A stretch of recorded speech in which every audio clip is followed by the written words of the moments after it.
I always get asked what tools my guests use to build their businesses. What CRM is that? What camera are they using? How do they track their sales? So I did the work for you. I compiled a list of the top 20 tools and resources mentioned by my guests into a free PDF guide. It's the exact tech stack building 7-figure businesses use right now. You can grab it for free. Download the Guest Black Book at go.tronpodcast.com. Stop guessing and start building. Link in the show notes. Ladies and gentlemen, listeners of the T.R.O.N podcast, The Randomness of Nothing, I've always been inspired by stories of hope, prosperity, as well as success, and this man is the epitome of it. I've been honored to be blessed with a numerous number of guests who have compelling stories and backgrounds, and this is at the top of my list, to be quite honest with you. You've read his books, you've seen his speeches. Mr. Randy Gage, thank you very much for your time. Hey, Rashad, great to be on. Thanks for bringing me in. Absolutely. You have an absolutely stellar background, and it's the testament of sheer will, prosperity, breakthrough, and resiliency. Can you please tell your story, sir? Well, it's funny you say a absolute stellar background. Yeah. And that is certainly a prosperous perspective. And I love that you said that. Yeah. But I think what everyone watching, listening, want to be mindful of is that background includes being in jail for armed robbery at 15 years old, fighting addiction, losing a business at 30, having several business that didn't work, a pattern of negative dysfunctional relationships. So I would, and if you ask me today, how would you classify your life? Or I'd say stellar. I love it. I'm healthy, I'm happy, I'm wealthy, everything is cooking on all cylinders. But of course, the reason my life is stellar now is because I went through challenges and learned some lessons along the way and applied those and became stronger from them. I think that people really resonate when it comes to how to get through that breakthrough, because it really does take, there's this mentality and approach that, you see somebody with the 6-pack, or you see somebody with the nice car or the nice home. Oh, that, somehow they lucked into that, right? But nobody sees them when they're working out at 4 a.m. or when they're by themselves and they're trying to figure it out and they failed and they fell on their face and they've lost everything. And they have to kind of go that lonely road and sort of, quote unquote, pick themselves up off the canvas. And yours gets about as, I say this respectfully, as low as it can get before it can finally turn the corner. So what was that journey like, sir? It is those lows and how you respond to them. Like being in jail at 15, I was so blessed that there was a girl I went to school with, and when I got arrested, they sent a note to my mother and just said, he's expelled. Just don't bother coming back. We're done with him. There's nothing we can do more with him. Yeah. And this girl I had gone to school with, her father was a teacher, and she was like, you got to go save Randy. He's in jail. And he came in and told me, you don't belong here. You're capable of great things. And I told him, you're so full of, you know what? And he should have slapped me into the next week, but he was he was generous. And he just said, no, I spoke to your teachers. They tell me you skip school for 3 weeks straight. And you show up one day and there's a test and you ace it. Do you know your reading comprehension level is above college? And I'm like, no, I didn't know that. Nobody ever told me anything like that. Yeah. All I heard was, how can someone so smart be so stupid? Yeah. If I heard that once, Rashad, I heard it 10,000 times. Yeah. And that was the view I had of myself. Yeah. But when he came in, his name was Baxter. And when Baxter came in, he presented a different way to look at myself than I had ever considered. And I so desperately wanted to believe him, I believed him. Beautiful. And here's the $1 million truth bomb. Because I believed him, it was true. Wonderful. Yeah, and Wonderful. if I wouldn't have believed him, it wouldn't have been true. Right. So same thing. I lost a business and sold my furniture, sleeping on the floor when I was 30 years old. And at 30, that's not romantic. No. 19-year-old kid, it's like romantic. Yeah. Couch surfing, you know what I mean? Like kind of just like this bohemian kind of style, right? Oh yeah, man. I don't really have a care in the world and no really responsibilities, right? All of a sudden, 30 years old, people start looking at you kind of funny, like, yo, this is not gonna get you into the social circles or anywhere close to where you want to be in life. I understand. I do understand. And that's tough. Yeah. And so your friends have cars and homes and kids and starting families and have real jobs. And, Yeah, you're the end tables. Okay. It's not a big deal. you're right. The lamps, now it starts to be an issue. Like there's certain rooms you can no longer read in. Right. When the bed goes, it's really a big deal. Now you're Oh my sleeping on God. the floor. Oh my But of God. course, the last thing to go is the TV, Oh, because you hang on to that TV oh, just to oh. because you desperately need that thing to vegetate out to and forget about your miserable life. Without So I, question. laying on the floor watching those infomercials at 3 a.m., how to buy Yeah, real estate with no money down, and all of yeah. that stuff. And then finally the TV has to go. And Mm, then you're just, I mean, you rock are bottom. just alone in the nothingness, the loneliness of, you think you are the most forgotten person on earth, living in abject poverty and Oh my misery. God. And it could be so easy to go down that rabbit hole. And I was fortunate that I had got exposed to self development in Hmm. my, like when I was 20. I joined a network marketing company, Hmm. and they had the book of the month, tape of the weeks program. You're right. So I had been exposed to it, hadn't been totally bought into it, but I Yeah. knew it was there. And then when I was sleeping on the floor, I had a friend who said, "Hey, come to there's a church service on Sunday at the Science of Mind Church in Hmm. South Miami." And they had Reverend Ernest Holmes, his book, The Science of Mind. That's what that church is based on. So I was exposed to that. And I was like, amazing.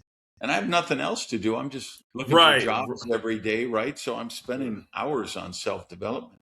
And then somebody said, "Hey, go to the Unity Church in Miami." And that was another church founded by Charles and Myrtle Fillmore. And Hmm. he wrote a book called Prosperity, which is still one of my go-to books to this day. Right. Uh, and so fortunately, I got reignited with the personal development or self-development movement, Hmm. and just kind of, working on myself. And Right. that's what allowed me to work my way out of that.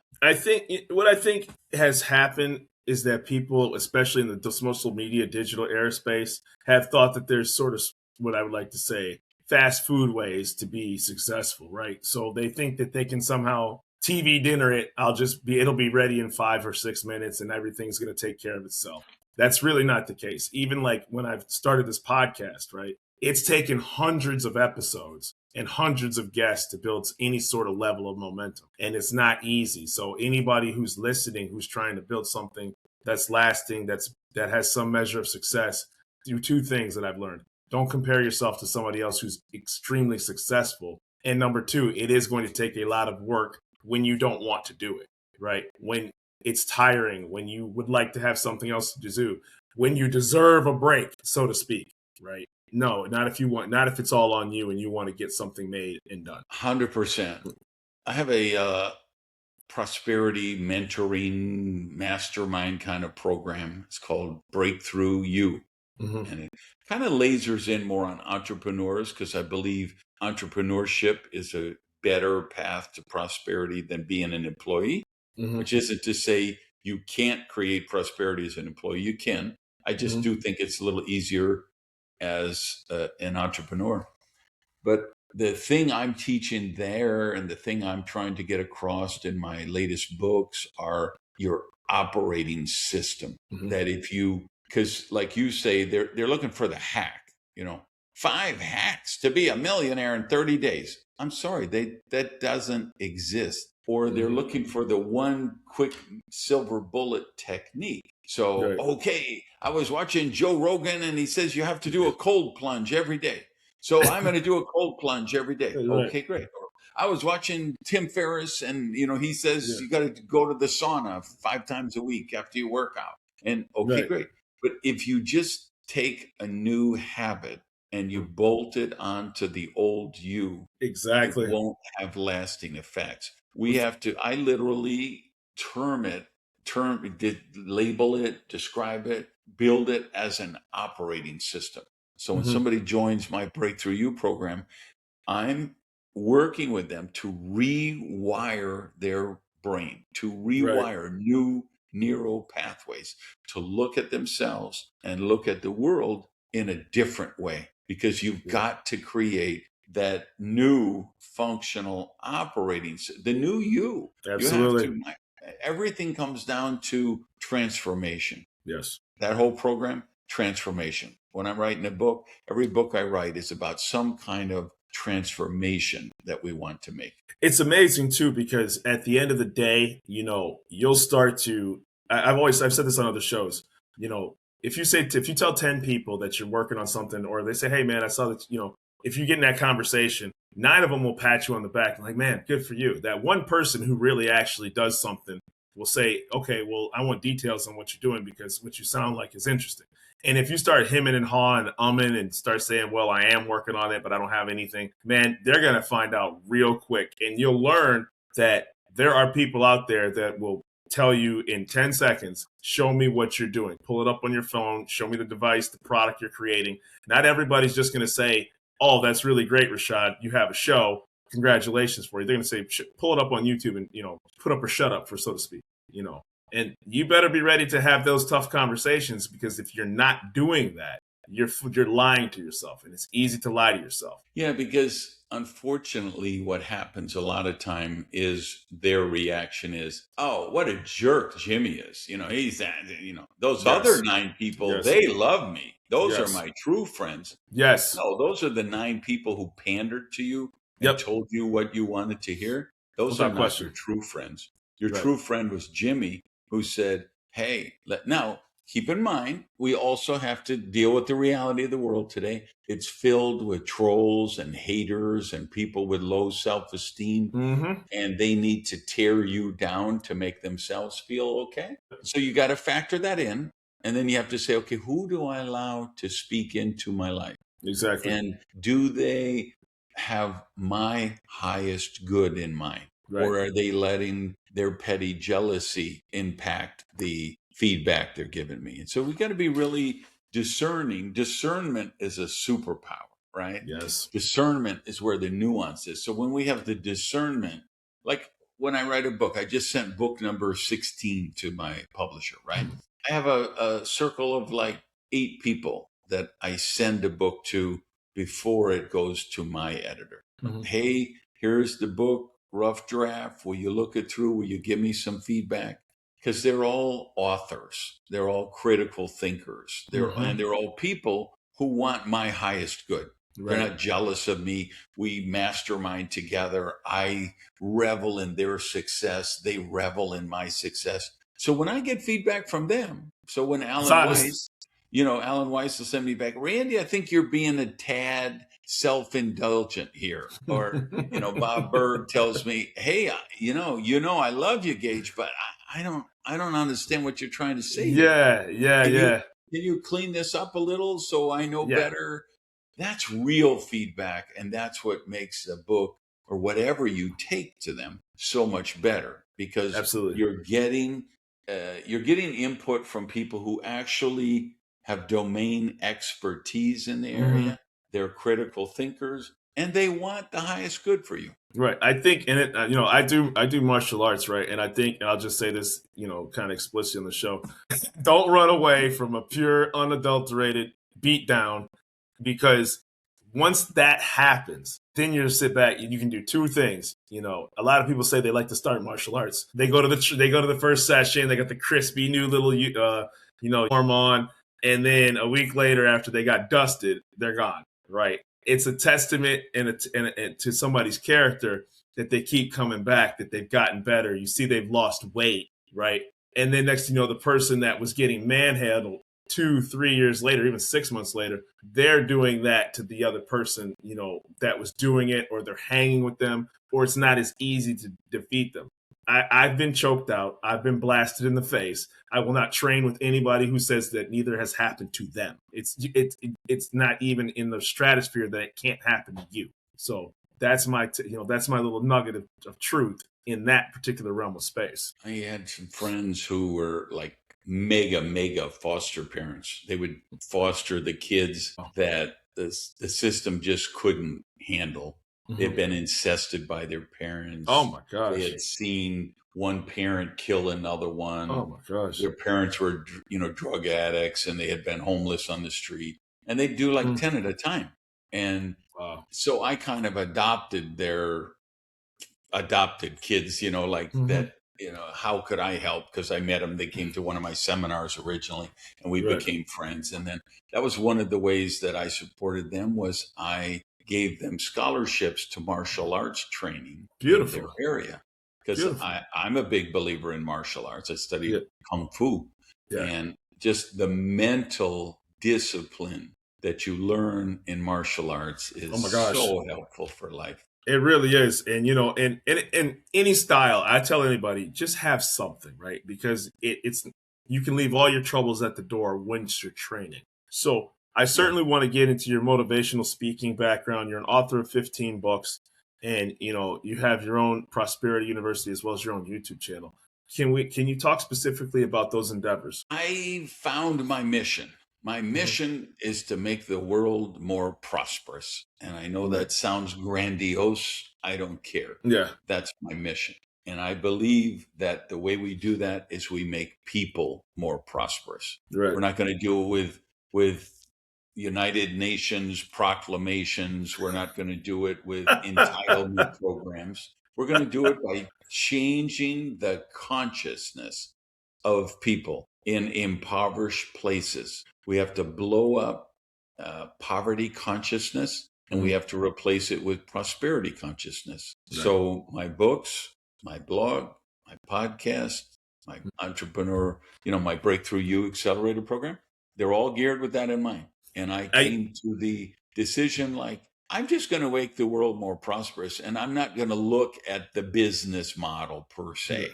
Right. I don't take advertising on my podcast. I don't Wow. charge people to be on it. You know what I mean? Yeah. I do it. I put out a blog for free. I write at least a couple Yeah. a week. There's no business model of that, but I know that I felt like if I just do this mission, it will attract the people and circumstances to me, and I won't have to worry about the money thing. And that's what's Right. happened.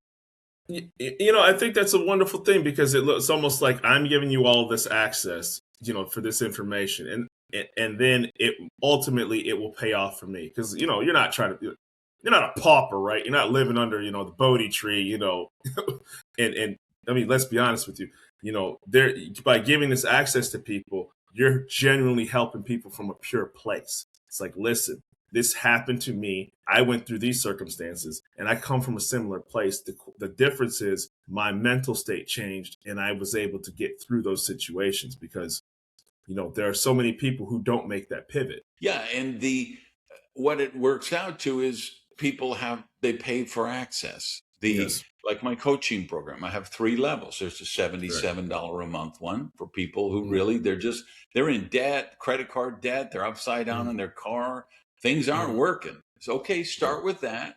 You're going to get an email every Monday. And we're going to do a master class in prosperity every month. We're going to Mm-hmm. change the operating system. Right. The middle level's 477 a month. They're getting after it. They're going for it. They're entrepreneurs. They got a side gig. They're doing something, but they can't break that $1 million barrier. So that Right. level's for them. Top Right. level's $10,000 a month. So at Mm. 10K a month, I'm not getting any Wow. tourists there. Okay. They are there because they are serious players, Without right? question. Without Yeah, question. and they're saying, okay, I know this guy. He knows his shit. All right, this isn't Yeah. some guy giving a book report. This isn't some Yeah. abstract theory. This guy builds. He Yeah. builds shit. He gets shit Yeah. done. I 100%. want to work with this 100%. guy, so I'm willing to pay. And by the way, some of those people that pay me that money, that's nothing to them, right? Oh Because my gosh. they have businesses valued at a couple $100 million there, or they make 20 million a year. They're coming to me because they need the other side of prosperity, which is, hey, okay, I got the house, the bling bling, the toys out. Well, I got all that, but my marriage is falling Man. apart, or my kids Yeah. don't want to Yeah. spend time with me.